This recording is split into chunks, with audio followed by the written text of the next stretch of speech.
Hi everybody, so just a few public announcements before we start. Thank you to all of you that have made a donation this month instead of Christmas cards. That's very generous of you, but if any of you find this webinar useful or the group useful or just feeling particularly generous or have counted how much you've saved this month from not drinking, then do consider making a donation. And also thanks to Janet, we have got a number of socials happening this weekend across the country. And do come and join in if you can. It's always great to meet other people. Like I always say, I think that being social with other people who are on the same journey as you is like the superfood of behaviour change. So if you can come down to London, go to Manchester, I think Pool's now sold out. Go to Glasgow, and I think Birmingham may now also be sold out. But London, Manchester, Pool, Cardiff, Glasgow. Don't think I've missed anything, but I might have done. I'll put it underneath if I have. Then do consider coming along. Next week, the webinar is being done by Carwyn, so I'll tell you more about that during the week. And it's not too late to join our Christmas programme either. It's just 15 quid to join the programme. But you get to be part of a special Facebook group of people going through their first Christmas. You get some special emails and you get some extra content from me. It's a nice little programme and will dovetail beautifully with this webinar today. And in case any of you are not sure where January is taking you or how you feel about Christmas, we've got another workshop. We had a great workshop yesterday on changing your drinking and getting ready for the festive season. In fact, 3 people who came yesterday were people who have already got like 7 or 8 months under their belt, but knew they really wanted to cement their goals for Christmas, which was really cool. And so today I hope will help all of you, whether this is your first Christmas or not. So, what to say to you? Well, I want to talk about developing a Christmas survival kit. Now, I haven't talked about developing a survival kit for a while. I never know what to call it, a quick kit, a survival kit, a sober kit, whatever you want to call it. It's your own toolbox to help get you through difficult situations. And although it seems a really weird thing to do, build a kit of things that will support you, it's actually really important, and it's a really big part of that planning process of making sure that you achieve your goal, because planning is key to all of that. You deserve the Christmas that you want. You deserve to treat yourself with consent and to not feel bullied into drinking when you haven't planned to drink, or drinking because somebody has stressed you, or drinking in response to something.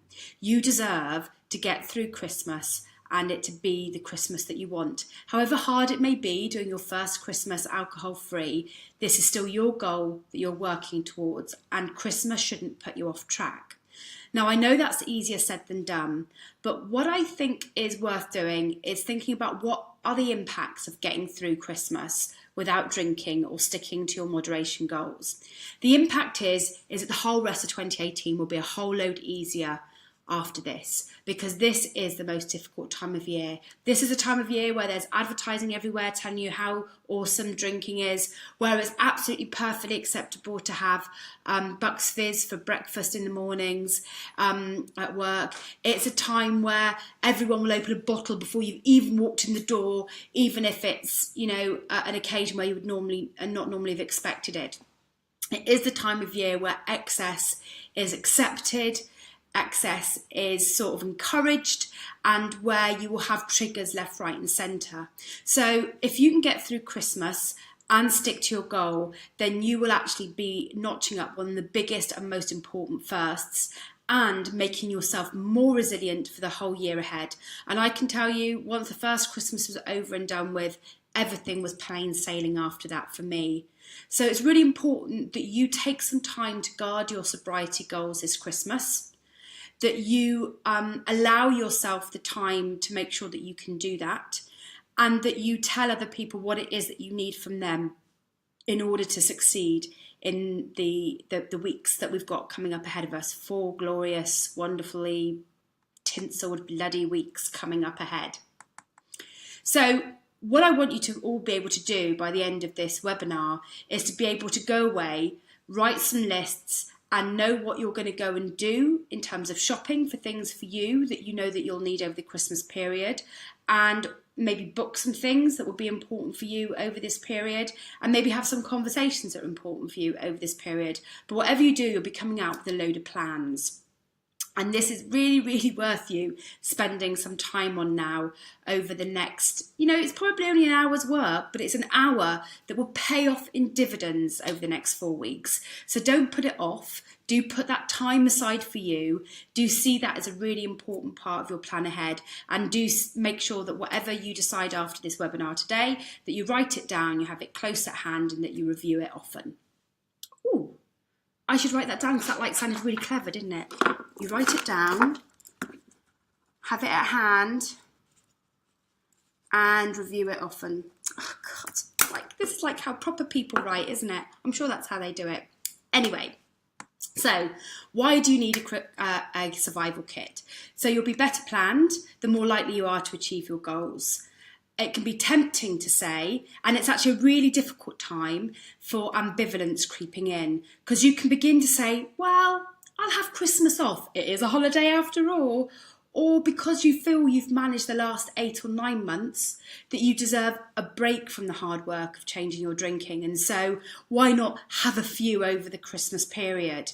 It'd be really easy for that ambivalence to creep in, because not only is your internal dialogue going, it's been hard for 9 months and this is a time of year when you're meant to be enjoying yourself, so why not do it? Why not have a break? And you'll also have lots of external triggers telling you the same thing. Oh, you deserve to relax, you deserve to enjoy yourself, you deserve all these things. Don't forget, guys, that if drinking was something that you really enjoyed, if getting hammered was something that was great fun for you, you wouldn't even be here. So remind yourself constantly that this is about a long-term change to your lifestyle, that if you can't have some time off because you'll unpick all of the work that you will do, and these are just excuses, really convenient excuses to ditch your goals, and you'll be able to find similar excuses all year round. It's just at Christmas they sound more plausible, more attractive, more desirable, and more socially acceptable. But this is the same old internal dialogue, this is the same old drinking myths re-emerging, just with some bells and glitter and tinsel attached to them. We know that changing your drinking habits isn't hard, and so if you have actually managed to get through most of this year not drinking, or not drinking very much, then that hard work, you're beginning to feel that hard work now, and that idea of some time off would sound amazing. But just think about what time off might mean for you. Do you really think that you could go through those tough first 3 months ever again? If you were to drink over Christmas? Do you really want to reset the dial to day one? Are you sure that you could stop again after Christmas Day or Boxing Day? Do you think this would be like hitting a fuck it button and you'll be able to recover? Would your brain consider this a failure and therefore urge you to just carry on because, well, you've started now and it's too difficult, and you remember how difficult those first 3 months were? Do you really, really want to unpick all of that amazing hard work that you've achieved? So really think very carefully before you allow that internal dialogue and those Christmas drinking myths to sneak in. And really do be wary for ambivalence creeping in. And that's another good reason to really bolster yourself, cushion yourself, protect yourself in cotton wool over the next few months, and make sure that you have thought about yourself and that your sobriety is your number one priority, next to getting the kids the Christmas presents and still pretending they're from Santa, or getting your elderly family all fed on Christmas Day. They're all still important, but if you can keep you as the number one priority, then all of those other priorities will also be a doddle. So, how to start with your Christmas survival kit. Let me just check where we are. Right. Oh, look at my hair. I'll have my hair cut tomorrow, guys, so Quiff will be back tomorrow. How to start with your Christmas survival kit? Well, first of all, I want you to start making a list of all the possible triggers that you think you're going to encounter over the next few weeks. That could be the smell of mulled wine. It could be decorating the Christmas tree with the kids, which you might have always done with a glass of brandy. It might be the fact that you always made sure Santa had the most massive glass of brandy next to the carrot so that you could always drink it on Christmas Eve. You may have a work party, you may have particular particular family members that are stressful. It may be a party, it may be Christmas Day itself, it may be going to Christmas markets and smelling mulled wine, all of that sort of stuff. Write down a whole list of the triggers. They may be specific events you've got coming up. They may be particular times around Christmas. They may be Christmas Day itself. And begin to think, where does that trigger happen? Does it happen at work? Does it happen at home? Does it happen when you're at somebody else's house? Is it a thought that you think you'll have in the back of your brain? Will it be a trigger that comes when you go to the supermarket or when you do your online shopping order? Will it be when you meet a particular friend that you only tend to meet at Christmas? Or will it be at a particular party or a particular event in the diary?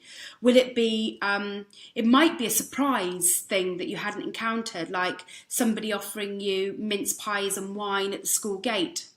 I suspect that might happen, mightn't it?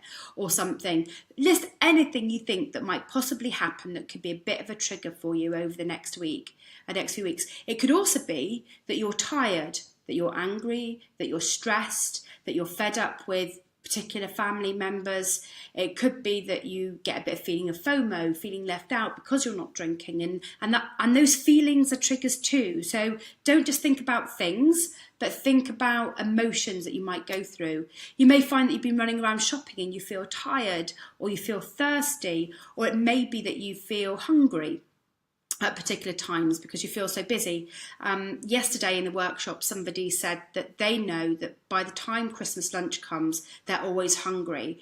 And that means that they always drink quite a lot more before the Christmas lunch comes. So this year, they're not worrying about whether or not they need to have an empty belly for Christmas lunch. They're going to make sure that they eat constantly through the whole of the morning. So there's no temptation to ever go and grab a glass of wine to deal with hunger. To deal with hunger, they are going to eat. It doesn't matter that you'll have a smaller Christmas lunch. Who cares? It's Christmas Day. There are no rules. So start to write those triggers down, work out where they're going to happen, work out if it's a feeling, when those feelings might be likely to happen, where's the environment that you will be in, is it somewhere that you can begin to control. Now, next to each of those triggers, write down whether there's a tactic that you can use. Is it a controlling tactic for that trigger? So for example, if it's a party, can you turn up late, go early? Can you drive? Can you make sure that you focus on the food, not on the drink? Can you fill your fridge? Is there a way that you can control the situation?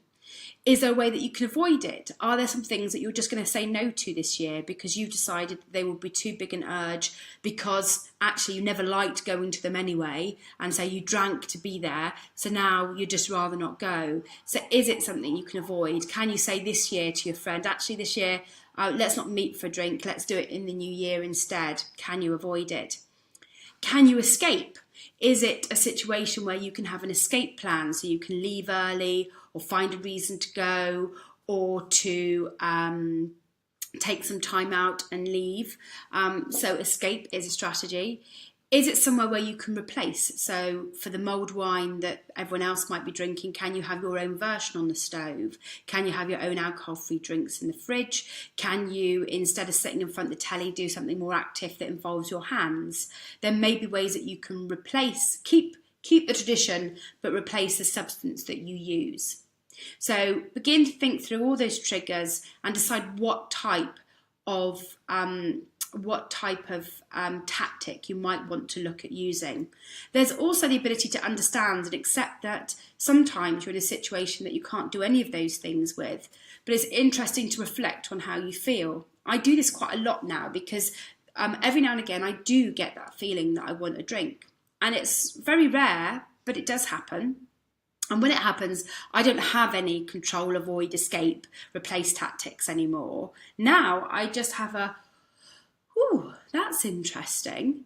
Why am I feeling this way? What is it that's very particular about this situation? Am I hungry? Am I thirsty? And instead, I take 5 minutes to analyse the situation. Maybe tell you, see, that's how I feel. Maybe come on the group and tell you how I feel. But actually being able to understand a trigger that might come from the blue is also quite useful. So see reflection and understanding as a tactic that you can use. So that's it. You've spent 20 minutes writing down a load of triggers, working out when and where those triggers may happen, and thinking about the type of tactics that you might be able to use, and maybe crossing off some social events from your diary, maybe thinking about what time you might leave an event, and beginning to start to see whether you can control, avoid, escape, replace, or just plain understand the situation that you're in. But there's more to it than that, because if you just were to say those things in a, well, that's it, I go to a party, I'll control it, that's it, bam, done. Or, yeah, if I go to a party, I'll just have something different to drink, bam, that's done. That's only half the task, guys. That's only half of what you need in a survival kit. All you've done is created a list of what you need. You haven't actually filled that kit with what it is that you need to make those things happen. First of all, think about any of the things that you might need. So I want you to make lots of lists. I want you to make lists of things you like doing with other people, watching films, going to markets, might be sex, might be phone calls if it's family further away. Think of all of the social type things you like to do that aren't based around alcohol. Because if you make that list, then you might find that for some of those triggers on your list, you can pick one of those things to do instead. So you might not need to put Marjorie off until January. You might be able to say to Marjorie, actually this year, could we go and see this really great Christmas film, or go and see this great Christmas play, or guess what, they're doing Swan Lake at the local theatre or whatever. Go to the pantomime. That would be a good one. Try and create a new tradition out of it, but also make it something that is not so alcohol orientated. So make that list of things you like doing with other people. Hang on a minute. You eating chocolate? Oh, licorice. Ooh, salty licorice. I could just hear this rustling over in the corner. I suspect it comes out quite loud on the webinar. Anyway, things that you like doing alone, like eating salty licorice. It might be that you like reading. You might like to do a bit of cleaning. You might like to resort your cupboards. You might like to listen to some music. You might like to do a bit of exercise. Make that long list of things that you quite like to do on your own, things that make you happy. It might be like Kim and having a disco bath. Anything that you think makes you happy when spending time alone. Because some of what you might want to do over Christmas is about taking some time out for yourself, but also might be filling those times when you think you might feel a bit lonely because you think everyone else is out partying. They're not. It's not true. They just make it sound like it is on Facebook, but it's not true. They're all not out partying all the time. But just in case you get those pangs of FOMO when you're alone, you've actually got a lot of enriching things that you quite like to do. So why not pick one of those from the list? Make a list of things that make you happy. It could be anything from cooking a cake all the way through to phoning a friend, to dancing around manically to some music, or going and doing something in particular in your local area, going for a walk, for example. Make a list of things that you wish you had more time for. It might be a list of those odd jobs that you've not done around the house. It might be some hobbies that you've thought about doing, or a book that you've had on the shelf that you've not read. Things that you've put off for a while, but you might like to try. There might be things that you did when you were younger and have had less time for more recently. I was talking to Carwyn about the fact that I know him as someone who used to go and busk with the harp all the time, and he hasn't done that recently. And so as a result, he's decided to pick that up because it's something that makes him very happy. The happiest thing I think about it that he likes is going to really unusual places and busking and having a list to do that. But you may find that there's a hobby that you've let drift that you'd like to get back to. So make a list of those things too. Or it could be the putting up of the shelf, or the reframing of a picture, or printing out some of your great photos so that you can make some artwork on your wall. And then make a massive list of things that you like to eat and drink. Not to share with anyone else. No, guys. This is all about you. Things that you like to eat and drink that are yours. That, if you were, while everyone else was busy getting boozed in front of the TV, that you could open up the fridge and you could go, oh, there's that in the fridge. I'm just going to have a little bit of that, or something to drink when everyone else is popping the cork. What's the thing that you will be excited to open? These lists are important, just like the last ones, because you can now put together your triggers and your lists and work out what you will do. And let me put this back into context of Whoop. Now, Whoop's a system that I like to use in Club Soda because it's easy to remember, and anything that's easy for me to remember is really, really important. So I have to inflict this on you because it suits me. It's good, isn't it? It's very caring, very, very caring. So it stands for Wish, Obstacle, Outcome, Plan. So if your wish is to have a booze-free Christmas, and the outcome of that will be that you'll feel really happy, you'll have got your first Christmas under your belt, and you think the rest of next year will be easier as a result, then that's quite a really good goal and a really good outcome to reach for. That's fantastic. But the O and the P of that are called obstacle and plan. And actually, through the last 2 bits of this webinar, I've actually taken you through thinking about those obstacles, those triggers, and the plans that you can put in their place.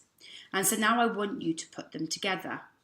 So if you have Uncle Bernie, who's always really vile and obnoxious on Christmas Day, you've got no choice but to spend time with Uncle Bernie. If that's the obstacle, if that's the if, then what's your plan? What is it that you're going to do to deal with that if every year so far you've just opened the gin bottle and got sozzled? So if Uncle Bernie's being annoying, then I'm going to take myself into the kitchen and wash up, or I'm going to go and have a bath, or I'm going to go to somewhere else in the building and read a book, or I'm going to set up a games room in the dining room after dinner so that we can spread ourselves across 2 rooms and me and the kids can play games instead. And I'm going to get a whole stack of games in, raid all the charity shops in the local area and just get a load of games and just muck around with them. So think about what your plan is. If you always feel really tired after cooking the Christmas meal and feel unappreciated, which is a really strong feeling that I imagine many of you might feel on Christmas Day, then what's your plan this year? Maybe the plan is to say very early, as early as now, and tell people that this Christmas Day, you are not going to wash up, and that you're going to have an hour and a half to yourself having a bath while they all wash up. And then work out some nice things that make you feel great in that bathroom for an hour and a half, like watching Doctor Who. To me, that would be a top thing to do. Or you may want something smelly in the bath. I don't know. But, to assign yourself some time that will allow you to feel de-stressed and appreciate yourself, even if no one else appreciates you. But tell people very strongly what it is that you want them to do in order to accommodate that thing that would help you feel better. So start to go through all of those situations. If you're going to a work party, you don't think there's going to be any alcohol-free drinks, then sod any rules about what you do in a pub or what you do at work. Take your own drinks. Phone them ahead if you need to, but whatever you do, do not put yourself in a situation where you feel you'll just have a glass of wine because it's easier, or just have a glass of wine because there's nothing there to drink. Do not put yourself at that risk. It's better for someone to go, "Girl, you're cheeky, aren't you, for bringing your own alcohol-free gin and tonic?" If you need to, hide it in a bag, whatever, but there will be a solution, and if you plan for it, you can make sure. It also means that you can make sure you order the right food and the right drinks. It also means that you can hide them, because the worst thing of having all of these things planned for you is if everyone else decides they really like your rhubarb fizz that you brought from Dry Drinker or whatever and start piling into that as well. Always make sure you have enough, and always make sure if you think other people may tuck in that you hide it.